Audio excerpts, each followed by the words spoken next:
defend yourself against a pack of Skittles and iced tea.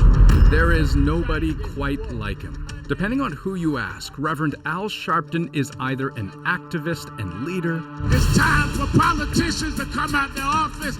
It's time for us to go down and stop this madness. Or an agitator, an opportunist.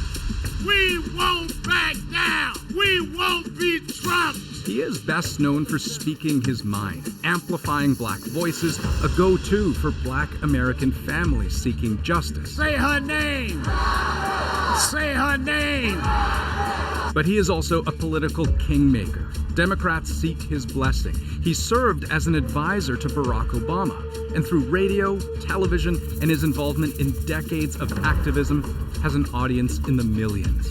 What else would you expect from the godson of the godfather of soul, James Brown? We need to have a conversation about your racism, about your bigotry, about your hate.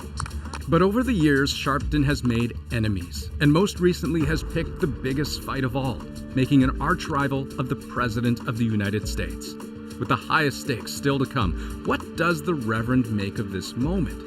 We spoke with him about the U.S. election, about racial injustice, and about his new book, Rise Up, Confronting a Country at the Crossroads.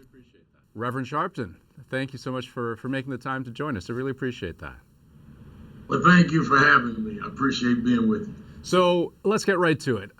November 3rd, I mean, it's right around the corner. You tell me, how important is the outcome of this election? I think it's extremely important because this is not just about an election in the United States.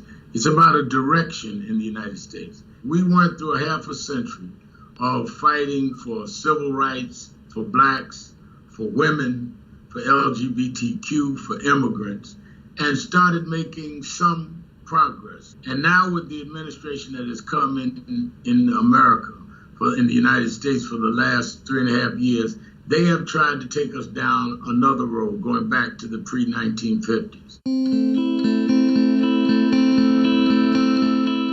It's a place and a time Sharpton would rather not return to. And who would have thought a once friendly relationship would turn so sour? Sharpton and Trump go back decades. So let me ask you this. How would you describe your relationship with Donald Trump? We've always had this up and down relationship. I believed he was transactional. I believed that he would do what was in his best interest as a businessman, as a person. And he was a narcissist. He wanted what would glorify him. But it was when we got into 2006 when he started becoming the face of the birtherism movement. He gave a birth certificate. Now all we have to do is find out whether or not it was real. That said to me, this is who this guy really is. He's really a racist and a bigot. And that's when we cut off our relationships. So much of what we all know about your relationship with Trump is what happens in the public sphere, right? I mean, he's come right out and called you a con man.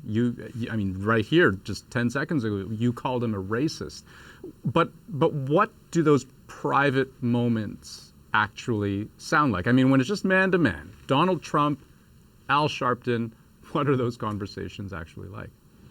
Well, I'll tell you one. When I started attacking him on my television show for birtherism, I told him I felt it was racist. I felt it was me against them. And I felt that he was playing the racism. He was just as adamant, I'm not a racist. It was not me throwing something across his desk and throwing something back, but it was very candid. Donald Trump is in private. He tries to charm you and persuade you, and then if he can't, he will hold his ground, and I will hold my ground. He called me after the election and invited me to Mar-a-Lago. Said, we disagree, but we can find common ground. And I told him on the phone, I said, I'm not coming to Mar-a-Lago. I'm not going to be in a photo app that you could use. Mm-hmm. If you want to meet with civil rights leaders, all of us together, as President Obama did, we can do that. Talk to me about Kamala Harris. In your book, you talk about electability. And specifically, you talk about Kamala Harris and how black women, I mean, historically, have had an electability problem? How does she fit into that? I think she can be elected. I think that in a nation that could elect and re-elect Barack Obama, that people have grown. When we saw what happened this summer in the reaction to George Floyd being killed by police in that tape, and I did the eulogy at both of his funerals and was at many of the rallies and led many of the marches, including the big march on Washington, August 28th. And when I see as many whites, in some occasions more whites than blacks, I believe the country has grown where electability is very possible now. Black Lives Matter! Black Lives Matter! But with growth has come pain for Sharpton. On the way to a rally for 17-year-old Trayvon Martin, who was killed by a neighborhood watchman, just as Sharpton was boarding a plane, he got news his mother had died. We called for a national rally, and she'd been sick for years, but I don't care how sick your mother is, you never can prepare yourself for that call. And then I thought about my mother would have wanted me to stand up for Trayvon. That's what my calling was, and she always encouraged me to answer my calling. But I think that it is at those junctures in life you find out what you really believe and where your heart lies. And for me, that was probably the hardest rally I ever did.